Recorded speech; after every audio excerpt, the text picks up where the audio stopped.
So ఇప్పుడు ఈ question చూస్తే the monthly incomes of ABC are in the ratio 2:9:3 అన్నాడు. The expenses are in the ratio 3:9:5 అన్నాడు. Incomes and expenditure ratios ఇచ్చాడు. A యొక్క saving his half of his total income అన్నాడు. అంటే ఏ యొక్క సేవింగ్ వాడి ఇన్కంలో హాఫ్ ఉంది అన్నాడు. మనకు అర్థం చేసుకోవాల్సింది సేవింగ్ అంటే ఇన్కమ్ మైనస్ ఎక్స్పెండిచర్ అమ్మ. సో ఏ యొక్క ఇన్కంలోంచి ఏ యొక్క ఎక్స్పెండిచర్ తీసేస్తే అది హాఫ్ ఆఫ్ హిస్ ఇన్కమ్గా వస్తుందని ఇచ్చి సేవింగ్స్ ఆఫ్ ఏబీసీ ఏ రేషియోలో ఉన్నాయని అడుగుతున్నాడు. సో మన savings of all the persons కనుక్కొని వాటి రేషియో తీసుకోవాలి.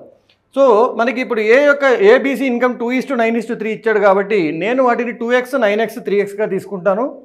ఎక్స్పెండిచర్స్ 395 రేషియోలో ఉంది కాబట్టి 3y 95 y 5yగా తీసుకుంటాను. సో ఇప్పుడు ఏ యొక్క సేవింగ్ తెలియాలంటే ఏ యొక్క ఇన్కంలోని ఏ యొక్క ఎక్స్పెండిచర్ తీసేయాలి. సో ఒక్కసారి ఆలోచిస్తే ఏ యొక్క ఇన్కమ్ మనం 2x అనుకున్నాం అండ్ ఏ యొక్క ఎక్స్పెండిచర్ 3y అనుకున్నాము తీసేయాలి. తీసేస్తే that will be equal to half of A's income. A income ఎంత 2x, దాని హాఫ్ ఎంత x. మీరు ఒక్కసారి జాగ్రత్తగా దీన్ని గమనిస్తే ఇది x = 3yగా మారుతుంది. x = 3y అంటే ఇక్కడున్న ప్రతి పార్టీ ఇక్కడున్న ప్రతి పార్టీకి 3 టైమ్స్ ఉంటుంది. సో ఏ యొక్క ఇన్కమ్ మైనస్ ఎక్స్పెండిచర్ తీసేయాలంటే 2 3s 6 -3, ఎందుకంటే ఈచ్ పార్ట్ అక్కడ 3 టైమ్స్ ఉంది కాబట్టి. బి యొక్క సేవింగ్ తెలియాలంటే 9 3s 27 -9 18. వీడి ఇన్కమ్ తెలియాలంటే 3 3s 9 -5 4. సో మనకి 3 18 4 అనే పార్ట్స్గా కనిపిస్తుంది. మనకి ఇక్కడ ఆప్షన్ కూడా 3 18 4 ఇచ్చాడు కాబట్టి అదే మన ఆన్సర్ అవుతుంది. నెక్స్ట్ క్వశ్చన్కి వెళ్తాం.